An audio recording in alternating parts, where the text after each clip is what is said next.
Bienvenue dans cette nouvelle édition du QG Week-end sommaire. Élection présidentielle ce samedi 28 mars au Nigeria. Un scrutin émaillé par des attaques du groupe Boko Haram dans le nord du pays. Le scrutin se poursuit dans quelques centaines de bureaux de vote ce dimanche. À Djibouti, l'accord cadre signé en décembre 2014 entre les partis de la majorité et ceux de l'opposition annonçait une nouvelle ère du dialogue politique dans ce pays de la Corne de l'Afrique. Un accord historique mais qui ne fait toutefois pas l'unanimité. Le sommet de la Ligue arabe se tient ces samedi et dimanche à Sharm el-Sheikh en Égypte. La lutte contre le terrorisme est au centre des discussions. Une force militaire régionale devrait être créée. Mais d'abord, le terrorisme, ennemi public numéro 1 de la marche républicaine prévue en Tunisie ce dimanche. Un cortège populaire doit se terminer au musée Bardo. Une attaque le 18 mars a fait 21 victimes. Plusieurs chefs d'État ou de gouvernements étrangers feront le déplacement, comme le Premier ministre algérien Abdelmalek Sellal, le chef de l'autorité palestinienne Mahmoud Abbas ou encore le président français François Hollande. Mais cette marche est déjà contestée. La présence des islamistes d'Ennahda dans le défilé ne fait pas l'unanimité, particulièrement auprès du parti de gauche Nida Tounes. Plus de 68 millions de Nigérians se sont rendus aux urnes samedi pour désigner leur président de la République.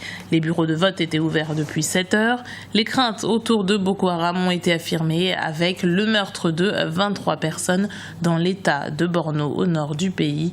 Mais les autorités ont tenu à maintenir le scrutin coûte que coûte. Reportage de notre correspondante à Foulaké-Wilnoyer, commenté par Birama Saounera. Les Nigérians se sont rendus massivement aux urnes ce 28 mars 2015. Le président sortant Goodluck Jonathan est candidat à sa succession. Son principal rival Muhammadu Buhari propose un programme basé sur la bonne gouvernance et la diversification de l'économie nigériane. Le scrutin a été émaillé de quelques incidents. Le vote a été suspendu dans de nombreux bureaux de vote. Les observateurs déployés pour la supervision du scrutin appellent les électeurs à faire prévaloir l'intérêt supérieur de la nation.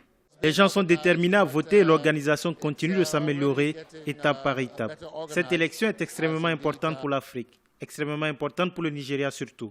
Le Nigeria est un pays stratégiquement important pour l'Afrique. Nous avons en effet un très bon espoir que tout se passera bien.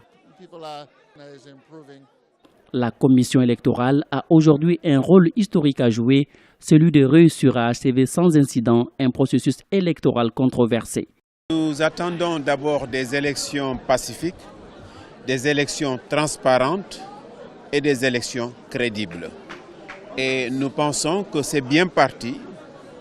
Les électeurs et électrices se sont mobilisés, comme vous pouvez le constater. Il y a un petit problème d'organisation, mais qui est en train de se régler. Et vraiment, nous voyons beaucoup de bonne volonté.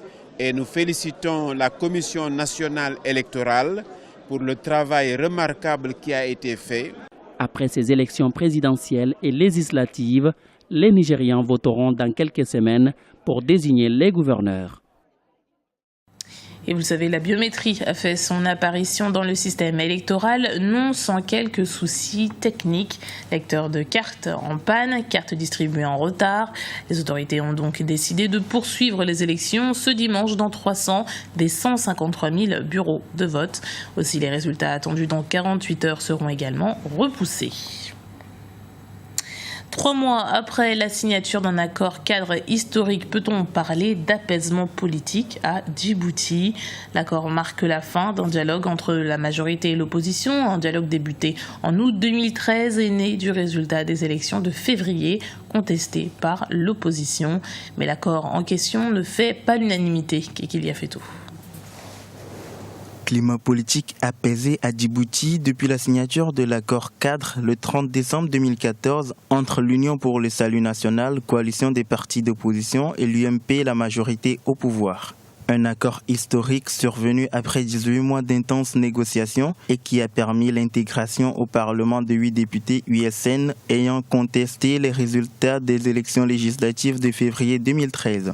Se réjouissant de cet accord, certains spécialistes n'ont pas manqué de féliciter les différents acteurs politiques d'avoir su trouver une issue à cette crise. Et depuis février 2013, il n'y a pas longtemps avant en tout cas l'accord cadre, il y avait quand même une crainte en tout cas d'instabilité nationale grâce aux différents acteurs dont il faut vraiment saluer pour apaiser aujourd'hui les climats politiques par rapport aux contentieux qui opposent la majorité et l'opposition, mais grâce au président de la République, grâce également à M. Ismaël Guedi Hared, qui est le président de l'UDJ, grâce également à M. Almi Omar, qui est le président des CDU, et Abdelrahman TX, qui sont aujourd'hui les acteurs principaux de cet apaisement. Et je pense qu'il faut s'en féliciter.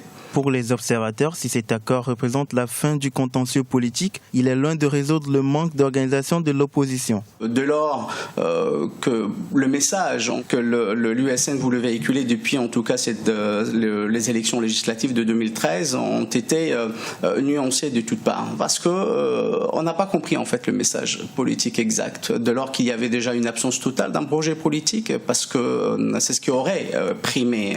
Djibouti a besoin effectivement d'une opposition, mais une opposition crédible qui est et qui puisse avoir cette responsabilité de proposer un projet politique. La République de Djibouti connaîtra une élection présidentielle en avril 2016.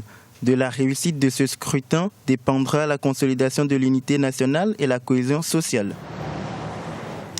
Former une force militaire conjointe pour lutter contre le terrorisme. C'est l'objectif commun des chefs d'État réunis au sommet arabe de Sharm el-Sheikh en Égypte.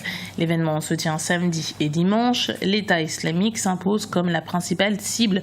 Le groupe terroriste progresse en Irak, en Syrie, en Libye, mais aussi en Égypte. Kekili Afetou. Le sommet annuel des chefs d'État de la Ligue arabe s'est ouvert ce samedi 28 mars à Sharm el-Sheikh en Égypte. La rencontre qui se tient jusqu'à ce dimanche abordera des sujets importants comme les défis sécuritaires dans le monde arabe, la situation au Yémen, en Syrie et en Libye, ainsi qu'une série de projets de résolution soumis par le Conseil économique et social de la Ligue arabe. Le sommet de Sharm el-Sheikh est essentiellement politique, puisque la Ligue arabe et les pays membres deviennent conscients de l'ampleur des phénomènes de terrorisme, notamment Al-Qaïda au Yémen, et puis Daesh en Syrie, en Irak. Et là, maintenant, les combattants chiites houthis arrivent en scène et perturbent drastiquement la stabilité de la région, notamment à la frontière de l'Arabie saoudite.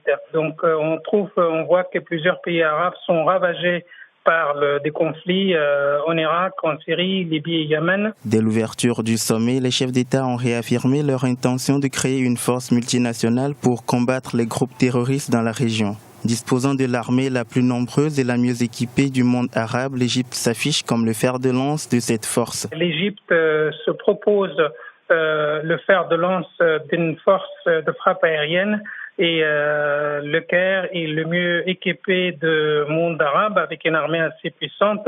Et là, on voit que l'Égypte va pouvoir s'imposer sur le plan régional avec donc une force alternative aux puissances internationales. L'opération militaire conjointe en cours au Yémen est considérée comme un test pour la création de cette force. L'actuelle session du sommet coïncide avec le 70e anniversaire de la création de la Ligue arabe et le début de l'action arabe commune. Des échauffourées ont éclaté entre forces de l'ordre et habitants du quartier de Devil Hall samedi en Sierra Leone. Alors que le pays est actuellement dans une période de confinement de 3 jours, plusieurs personnes ont tenté de quitter leur domicile pour se ravitailler. Les forces de sécurité ont usé de gaz lacrymogène. Depuis 1 an, 12 000 cas de virus Ebola ont été détectés en Sierra Leone et 3 000 personnes ont succombé à la fièvre hémorragique. On ouvre une page culture avec la journée internationale du théâtre au Centre culturel de la Guinée équatoriale. Après 3 mois de préparation, la plus ancienne compagnie de théâtre du pays a surpris son public. La troupe a dignement célébré son 10e anniversaire, comme nous le montre ce sujet de Léopoldo Enemé. Le groupe de théâtre équato-guinéen Bokamanja célèbre ses 10 ans. Une célébration qui coïncide avec la journée internationale du théâtre qui se déroule le 27 mars de chaque année. Et pour cette occasion, il a été présenté une œuvre du dramaturge équato-guinéen Maximiliano Nkogo, intitulée Prix et commerce.